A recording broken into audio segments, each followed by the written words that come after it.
Hello. Do you want to play a game? Hello. Do you want to play a game? Mabry doubled off to Carter. Her jumper is good. Chennedy Carter now with 12 points off the bench. And big time contact afterwards.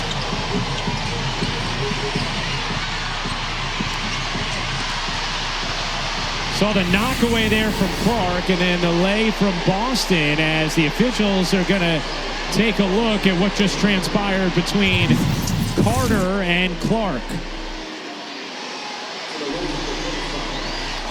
A foul which was called. The question is, will they call it unnecessary? Chennedy Carter. What's up, guys? Welcome back to the channel. For all of you that are listening to this video, like, subscribe, share, please, on your way in or on your way out, whichever way you do it. Really doesn't matter as long as you get it done. Anyway, I'm going to be doing this video about the Caitlin Clark situation. Now, a lot of people have done videos about this. Sports analysts have covered it to no end for the most part. But over here, as you know, when we cover topics, we break it down and we also tell the truth. That's why that's the name of the podcast. So the reason why I'm doing a video on this is because I've seen a lot of people talk about this situation, but there's a particular element that's going on with Caitlin Clark, the WNBA. By the way, I'm just going to be upfront and honest. I don't watch the WNBA, and I never have. It's a very plain product to me. It's not something that I can get into. This ain't a knock against any of the athletes because they have a lot of good basketball players there. But I just prefer the NBA over the WNBA. Basketball is not as physical as, say, football or hockey or rugby or something like that, but there is physical aspects and elements to basketball. There's a lot of testosterone that's out there on that court. And when you look at the NBA versus the WNBA, even though they're playing the same game, they're not producing the same product. And this shows in the revenues.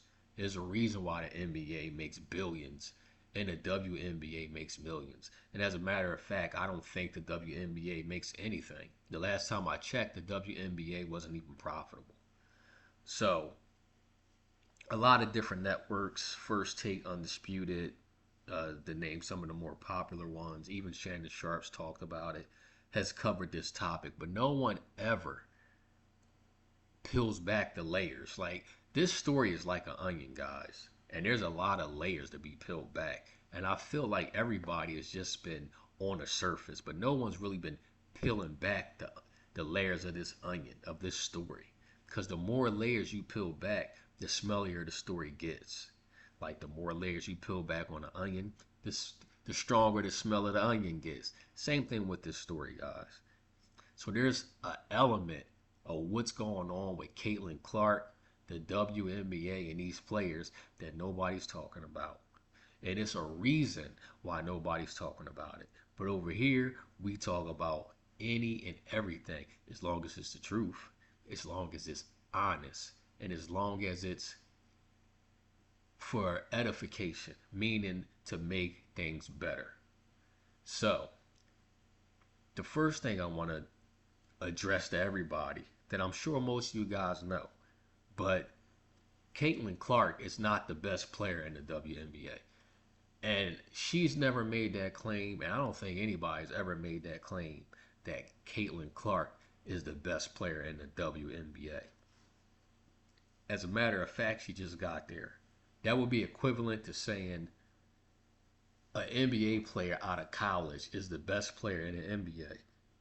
No one's saying that, but we cannot deny Caitlin Clark's popularity. She's very popular. She's a very popular player in college, and coming into the WNBA, that popularity is just carried and follow with her. Whoever was fans of her in college are now fans of her in the WNBA. And with this popularity has brought a lot of attention to the WNBA that otherwise it wouldn't have been there. And this all started back with Caitlin Clark and Angel, I think it's Angel or Angela Reese. This is where this all stemmed from, their rivalry in college. And then people have just been following these two throughout the duration of their college careers. Both of them are now in the WNBA. And Caitlin Clark set all kinds of records when she was in college. She's known to shoot the long ball. So she's like a female, I guess she's like a female Steph Curry. She's got long range, and she shoots the long ball. She pulls up from ridiculous distances for the WNBA, and she's knocking down shots. So her popularity has shot through the roof, just like Steph Curry's. We've never seen anything like Steph Curry when he came into the NBA. He was just, no one shot three-pointers. No one shot the volume, number one, but no one was shooting from the distances that he was able to shoot from and be accurate. That's the key thing, is he was shooting from distance and he was accurate. So we saw his popularity shoot through the roof. You know, his sneakers, he's got a brand on the Under Armour. These things were flying off the shelves. All the kids were wearing them. He changed the landscape of the NBA by the way he plays the game. He totally changed the game, where all teams now are shooting three-pointers. That's why the Boston Celtics, when it looks like they're going to win the championship, have adopted that same philosophy. All teams have adopted this philosophy of shooting volume three-pointers. And it's because of Steph Curry and the Golden State Warriors. Steph Curry, Klay Thompson popularized this type of basketball, and it's changed the NBA. So anyway, getting back on topic. This is Caitlin Clark. Her fame and popularity has reached heights such as Steph Curry's. And with that is bringing the thing that the WNBA want the most, and that's revenue. The WNBA is not a profitable product.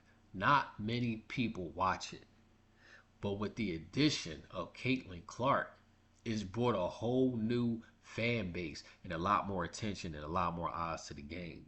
And whenever you have a lot more attention and a lot more eyes, you're going to have a lot more revenue. So we've seen the clip of that foul, which was a non-basketball play. There's no denying that. There was no basketball involved in what Chennedy Carter did to Caitlin Clark. She basically hit her in the back and knocked her down. After the play, the ball wasn't even in play. The ball wasn't even in bounds. But due to her frustration or whatever it was that caused her to do that, she committed a non-basketball play. Now, we're going to listen to Shannon Sharp on First Take talk about this play. And then we're going to listen to another analyst on there named Monica talk about this play. And they're going to touch on a little bit of what happened, but no one really touches on the truth of why this is taking place, why this is happening, why this has happened to her, and other things that have been transpiring since she's entered the league. There's a lot of different undertones that's present that nobody's talking about. So let's go to the video. We'll listen to Shannon Sharp say what he has to say. Monica, who's another analyst on there, is going to say what she has to say. And then we're going to come back and then break this down further and pull back some more layers on this onion. Shannon? Yeah, I agree with a lot what Shanae said. I think the thing is, I believe, Miss Carter, you can play hard without playing cheap.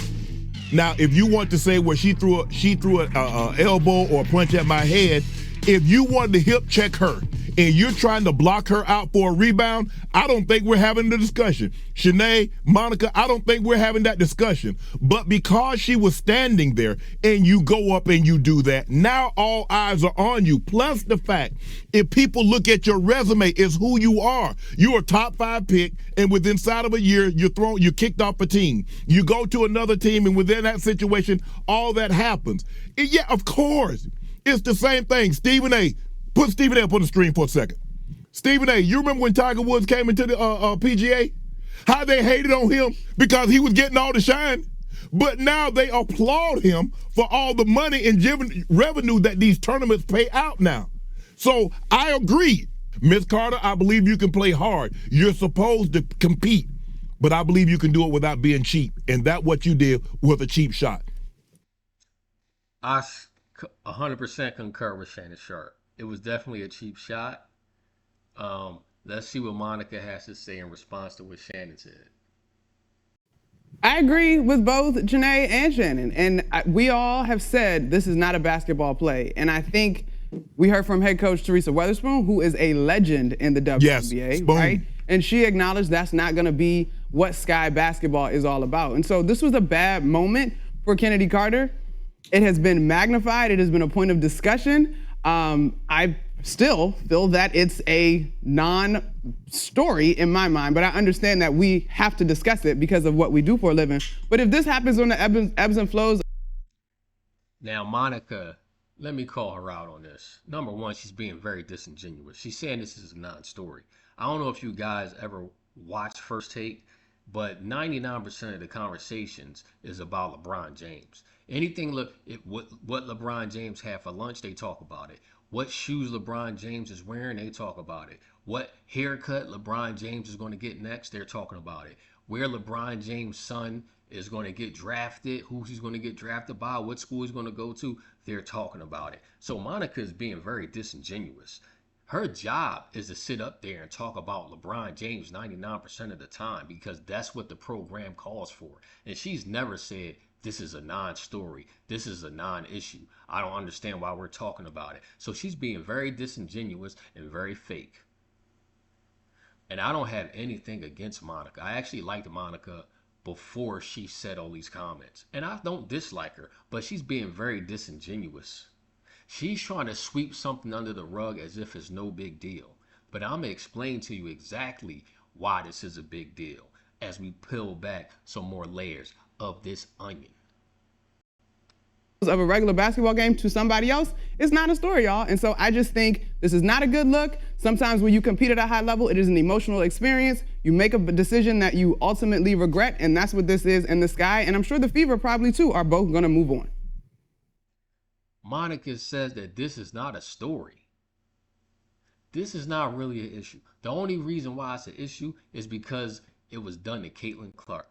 But if this was done to somebody else, it wouldn't be an issue. It's only because it's Caitlin Clark that this is an issue. This is a non-story. We shouldn't even be covering something like this. Because if it was anybody else, nobody would care. Well, let's see if Monica is actually telling the truth on what she said. Here is the same type of play that happened in the NBA. And let's see if people thought it was a big deal.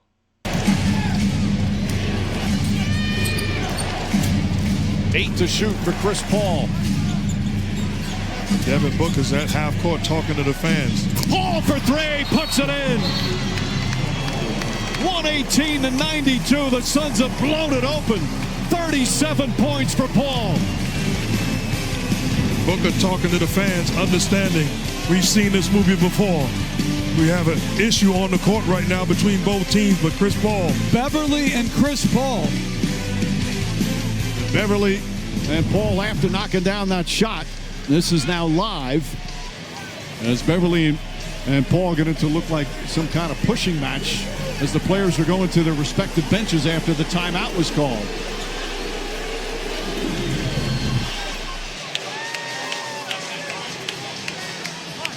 Oh, what? I mean, that's as unsportsmanlike as it gets. Patrick Beverly losing control. He said something, Paul said something to him, and he reacted inappropriately. You've been chirping all series long. Right. Now's not the time to react that way.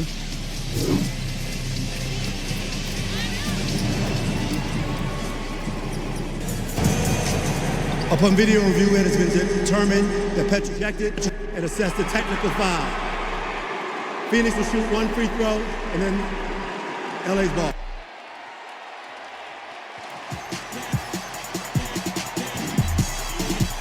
Six, but Patrick Beverly, after walking past Chris Paul, and it doesn't look like he says anything to him. Beverly just losing control of his emotions. He's been ejected. So, guys, this is Chris Paul being shoved in the back by Patrick Beverly, which was a completely non-basketball play. The play was completely over. There was a timeout call. Teams are going back to their respective areas, their bench areas. And Patrick Beverly ran over and pushed Chris Paul in the back, sending him to the floor. And it was a big deal. Patrick Beverly got kicked out of the game, ejected. A technical foul was assigned. So actually it was such a big deal that he got kicked out of the game. Something that Chennedy Carter, it didn't happen to her. She stayed in the game. So Monica, when you say that this is a non-issue, this isn't really a story. If it happened to somebody else, it wouldn't be a big deal. Well, I just showed you the same type of play that happened to somebody else, and it was a big deal. The player that committed it got kicked out, and a technical foul was assessed for the team to shoot a free throw. So actually the NBA took it a lot further than what the WNBA did. So no, Monica, this is a big deal. And when this happened, a lot of analysts was talking about it. This was a big deal. So when you say it's not a big deal and it's only a big deal because it was Caitlin Clark, well, this happened to somebody else whose name is not Caitlin Clark, and it was a big deal. Such a big deal that the person that did it got kicked out the game. But I don't know, guys. Maybe it wasn't a big deal. Maybe that non-basketball play that Patrick Beverly did on Chris Paul wasn't a big deal. Maybe I'm just being facetious and I'm just seeing things to try to make my viewpoint and my vantage point seem like it's the right thing. Clearly, if it's not a big deal, I'm sure no analyst talked about it. Let's break the Clippers. Well, they clearly broke the Clippers, and it's sad for me to say it's rare that I'm critical of Patrick Beverly because I love the kid. I know him, I know his family, but that was real Bush League, what he did, and I was really, really happy to see him go out on Twitter and you know, apologize for what he did. That was completely uncalled for. It warrants a suspension and definitely a dock and pay. There is no question about that. What's it about? Skip, what is this about? What's this about? Oh, Pat, hold on, Skip. I know this is not the same guy that undercut Chris Paul. Chris Paul bounced like a rubber ball on the floor, and he get up and mark it. This is not the same Pat Bell that crossed Chris Paul over in the second quarter and stared him down. That ain't that Pat Bell. I know that wouldn't be him. Chris Paul hits a jumper in his eyes.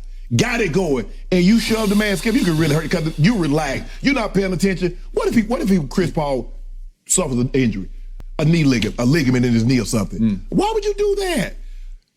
Pat Bell, that guy. What about the Pat Bell that was laughing at Dame Lillard? I told you, he always has been, he always will be a front runner. So Monica, this was such a non-issue. This was such a non-thing to talk about on this sports network. But when this same type of thing happened to Chris Paul, and between him and Pat Beverly, all the major sports analysts and networks and outlets talked about it. See, guys, this is why I said she's very disingenuous. Very disingenuous. You notice how nobody, Shannon Sharp, Stephen A. Smith, Max Kellerman, nobody, Skip Bayless, nobody else who talked about this issue thought it was a non-issue. Everybody thought it was serious. Why? Because when you do something like that outside of basketball, when it's away from play, no one is expecting it. When you're playing basketball, you kind of expect there's a possibility that somebody may foul me hard, swipe me across the back of the head. I might catch an elbow. So you play with a sense of caution, a sense of defense, that something can happen. I could get pushed, I could get knocked down, I could fall a certain way. So you're on your toes. You're on your guard. But when it's a non-basketball play, when it's not a basketball play, when a ball is not in play and then someone pushes you in the back when you're not even expecting it, that can cause an injury. Just like they were saying, because you're not expecting it, your body's relaxed, your back is turned. So Chennedy Carter shoved Caitlin Clark right in the back when she wasn't expecting it. Why? Because the ball was out of play. It was a non-basketball play. And guess what, Monica? People talked about it. People thought it was serious. Serious to the point that Patrick Beverly, not only did he get kicked out of the game, not only was the Clippers assigned a technical, but he also got fined. That's how much people thought it was a big deal. So when you say this is a non-basketball play, and it's people, we're only talking about it because it happened to Caitlin Clark, that is complete and utter nonsense. Whenever players do stuff like this that's outside of basketball, people talk about it because it shows a lack of sportsmanship. It shows a lack of self-control. It shows a lack of discipline. And usually when players doing it, it's because they're getting their behinds cooked out there on the court. And that's why they're doing it. But this goes a little bit deeper than being cooked on the court, because there's a whole story behind Caitlin Clark coming to the WNBA. So that shove just wasn't a shove because what she was doing on the basketball court. That shove was part of what a lot of those players feel about her, about what's been happening off the basketball court. So this is the list, guys, of Caitlin Clark's endorsement deals. So we see Panini America, Gatorade, State Farm, Nike, Xfinity, Gainsbridge, Buick, Topps, the Big Three. The Big Three is the basketball league that Ice Cube has. It's a 3-on-3 league. And mind you, guys, that this information is a little backdated. This list of endorsement deals she had or has came out in March or April. What this list doesn't have is her new deal that she signed with Nike. That's worth a little over $10 million. So Caitlin Clark is already a millionaire before she even entered into the WNBA. With her endorsement deals, she's worth more than what the players in the WNBA are getting, like from a salary standpoint. She has eclipsed them and surpassed them. And she just came into the league. She came into the league making more money than some of these women who've already been in the league. Well, let me take that back. Not some of them, all of them. Damn near.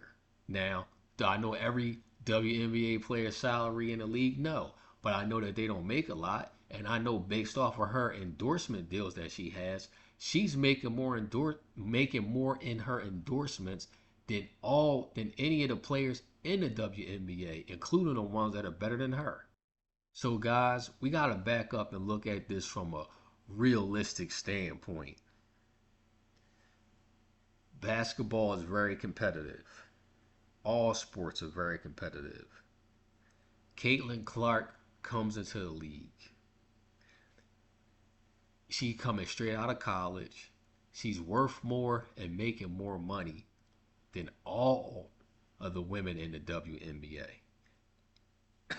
Even the ones that are better than her. So guys, you got to imagine. You got to put this in the proper context and perspective. These women, imagine you have a job. Imagine you was in the WNBA or the NBA and you work hard at your craft. You've been grinding. You've been working hard. You've been studying tape, training, diet and nutrition, giving this sport your all. You eat, sleep, and drink basketball or whatever your profession is that you throw your all into. You doing your all to be the best that you can be. Everything. You're getting the proper sleep. You eating the right foods. You putting up shots. You're doing everything you're supposed to do to be the best player that you can possibly be. Everything. You're not leaving no stone unturned. If there's a stone unturned, you make sure you turn that stone the next day when you get up and practice on your craft. So you've been doing this, putting in this work and putting in this effort for years. Then here comes this non-professional college player coming into the league, who before she even steps on the court is lined up with several endorsement deals and commercials. How would that make you feel?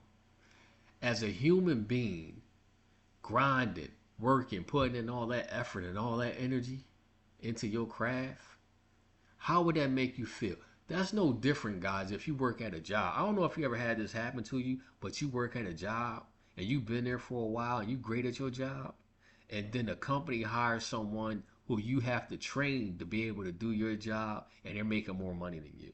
That's what that feeling feels like. That's how these players in the WNBA feel about Caitlin Clark. You've been on this job, you've been grinding. You know this job inside out. And then a company hires somebody straight out of college who doesn't have the experience, but they have that paper. Doesn't have the experience. You need to train them on how to do your job, and they're making more money than you. This is how the people in the WNBA feel. This is how those players are feeling. They're feeling slighted, guys. They're angry, they're upset, and they feel like they've been slighted.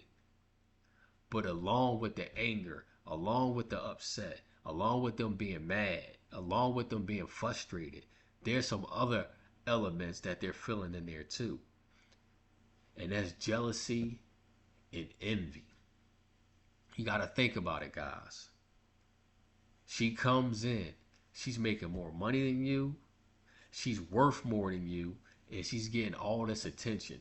All this attention that you wasn't able to bring to the WNBA. All this attention that you as a player wasn't able to bring to your team. All this attention that you wasn't able to garner through all your hard work, through all your sacrifice, through all your effort, through all your training. You wasn't able to bring the type of attention and awareness to the WNBA or to your team or even to yourself than this girl did coming out of college. That can make you feel very slighted, guys. So there is a lot of bitterness and a lot of jealousy coming from a lot of these WNBA players towards Caitlin Clark. So that shove in the back, Chennedy Carter can say all she wants, that it was just frustration getting the best of her, which is true, but it was more than just frustration that went into that non-basketball foul. There was more than just I was upset at something she did earlier that went into that play than just a shove in the back. That shove in the back was a representation to what a lot of players in the WNBA feel towards Caitlin Clark. There's a lot of jealousy and there's a lot of envy going around. Something that a lot of these analysts like to downplay. They're talking about the girl's history, which she does have a history. Shannon Sharp brought that up. This player has a history of going off the cuff, just like Patrick Beverley does in the NBA. The thing with Patrick Beverley and it seems with Chennedy Carter is that they wear their emotions on their sleeves, and they're not able to hide or disguise some of the things that they're feeling about a particular player, when most people are able to do it. But that's what's happening. And there's another element, guys.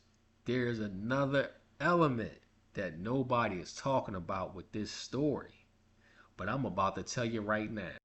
The other element that's missing, guys, is that Caitlin Clark is white. There is a undertone of bias that's going on with this file and this whole story.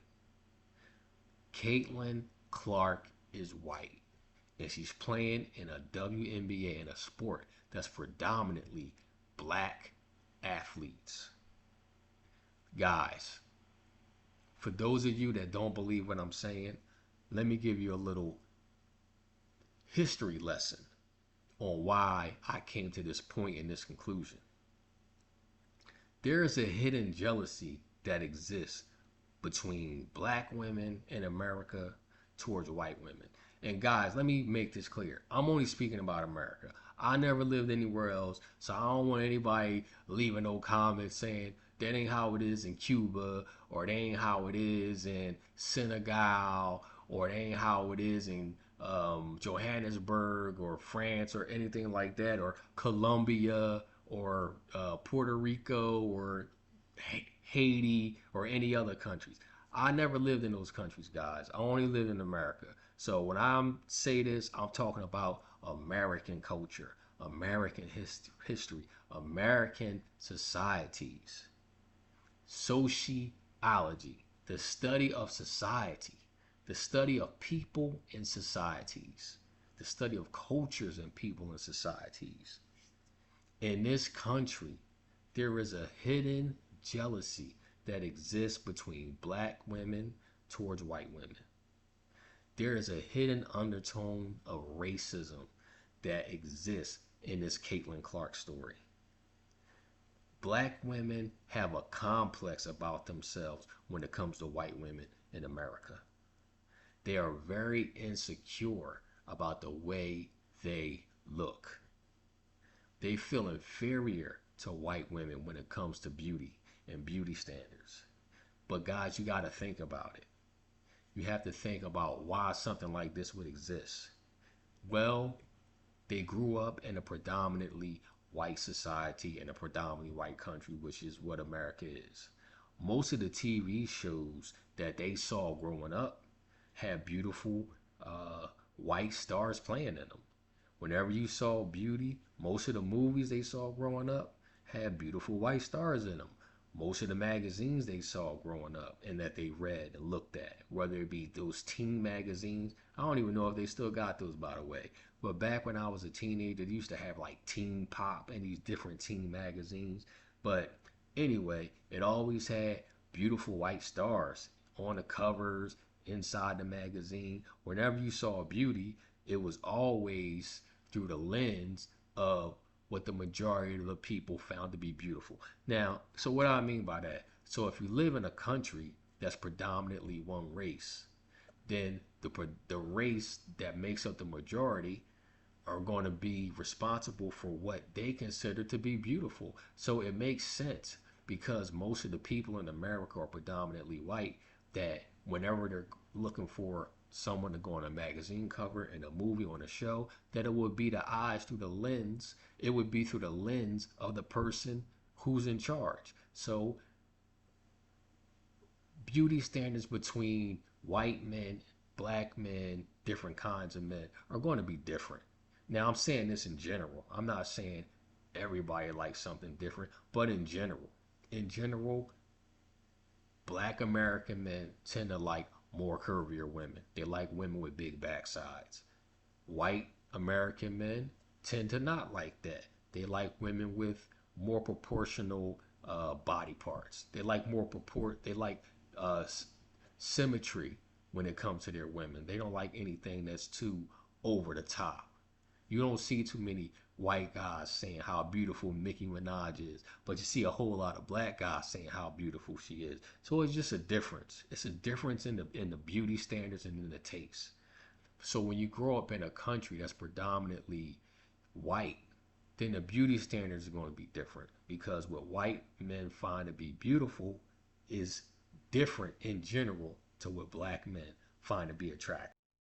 So movies, magazines, all this stuff, guys, all these things that circles and revolves around beauty is always going to lean towards features that you organically find in white women, because white men are largely in charge of putting out the images. So it makes sense that black women who only make up, black people in America make up about, which I think is 14% of the population. So it makes sense that black women would feel a certain type of way. They would feel a certain type of jealousy. They would feel a certain type of resentment, that they would have a complex. Black women in America have a complex about their beauty. They have a complex about how they look because of the things I said. They didn't see a lot of them being represented in TV shows, movies, and on magazines. They didn't fit that beauty standard that they seen being promoted each and every day. So it makes sense why the complex is there. It makes sense why the jealousy is there. And this is why a lot of black women get mad when they see a black man married or in a relationship with a white woman. It's like a gut punch to them when they see that. It makes them feel like they aren't enough. It makes it feel like they are lacking in an area, mainly beauty, that they can't make up for. There's a deep-rooted insecurity that they have and that they carry around. And they project this insecurity onto men by calling them names. and going on talk shows to talk about them instead of addressing the pain and the scarring that's taking place on the inside. So I gave you all that backstory, guys. All that to kind of tie in and connect the dots on why this is bigger than just a shove in the back. Not only is there the envy and jealous portion of it, but there's also some bitterness and some resentment from a racial perspective. There's racial undertones here that nobody's talking about on these sports shows. That there is a hidden resentment, a hidden jealousy between black women and white women in America. That black women have a complex when it comes to how they look and when it comes to beauty, and they compare themselves to these images that they seen growing up and that they see in movies and TV shows and on magazines of white women. This is who they compare themselves to because this is what they've been shown to be what is most attractive, what men in America find most attractive. And the features that are being promoted are not features that you organically find on black women. So there's always been this hidden resentment that's been there. It's there. And it comes out in certain situations. And this is one of those occasions where it can come out. Because this is a sport. They're playing basketball. But yet, there's some jealousy, there's some envy, and there's some frustration and anger. And when you're allowed to act that out, you're allowed to shove some other things in there too. Some undertones. It's no different, guys, than we all know that the police, in general, I'm not saying every cop, but in general, police treat poor people differently than they treat rich people or privileged people. We all know that. We also know that in general, police interact with people of color differently than they interact with people that are not of color, people that are white. We know this. We know this in general. This is a general statement. We can never say all, but we know in general there's just some truths. The same way I can say in general, men don't like fat women. It doesn't say all, but most men don't like fat women, and we know that's the truth. So we need to be able to say some things that are true. And there's some racial undertones that's happening with this Caitlin Clark story. These WNBA players, the black ones, not only do they resent the fact that she hasn't done anything in the league, but she's coming into the league making more money than them. She's got more endorsement deals than them. She's the one that's bringing eyes and popularity to the WNBA, even though they've been in there busting their hump. I'm sure most of them have, but they haven't been able to accomplish in all their efforts and all their hard works and all the time they've been in the WNBA. They haven't been able to accomplish what she's been able to do in a short period of time. And then when you top it all off, the fact that she's white, that just rubs salt into the wound more because they already have a hidden jealousy towards white women to begin with. So when you see something like this and it happens, it kind of takes them back and reopens that wound. It kind of starts to bring feelings that were tucked and hidden down deep inside, bubbling up to the surface, and they're just hiding it under slick talk. It's no different than when you hear people talk about Eminem. There's a lot of rappers that talk about Eminem and say they use some of the weakest arguments to try to discredit Eminem. Really, guys, a lot of this is just because he's white. That's all it is. I listen to how rappers talk about other rappers who are black, and they don't use the same vitriol and disrespect that they use when they talk about Eminem. Now, I'm not talking about beef. Yeah, if two rappers are beefing, like Kendrick and Drake, they say whatever. But I'm talking about when you're talking about somebody's skills, talking about somebody's craft. I hear the most disrespectful things being said to Eminem, and they try to hide it under the cloak of well, I just don't like the stuff that he raps about. But really, there's a racial undertone as to it. No different than what's going on here with Caitlin Clark. So, guys, this video already ran a lot, but it had to be this long because there's a lot of layers to this story. Like I said, this is like an onion, and the more layers you peel back, the fouler it gets. And nobody else had the courage to talk about or say the things that I just said. Now, granted, I'm not on a big network. Most people on networks get told what to say, and I don't have anything to lose. People on these big networks, guys, I'm just going to be honest with you. They're only going to say so much because they don't want to lose what they got. And when you're willing to tell the truth, there's always a possibility that you can lose something. So I'm not on a big network. I don't have endorsements. So therefore, I can tell the truth. But you can mark my words. If I ever get a big following, and if I ever get on a network, I'm going to still tell the truth. Because my integrity, guys, is not for sale. Like, and I know a lot of people might hear that and say, well, that's because you don't have millions of dollars. At the end of the day, guys, you can't take money with you. The only thing people going to remember about you is your character. Your character and your word. That's the only thing that really matters. So, as long as you got your character and your word, you'll always be remembered. People will always remember you for having character and having your word. But people with money come and go. People die every day with millions of dollars, and a lot of those people are remembered for all the wrong things. So guys, let me know what you think about this Caitlin Clark story that I broke down. Let me know if you think there's some racial undertones to it, or if you think that I'm wrong or I'm incorrect about what I'm saying. I rest my case.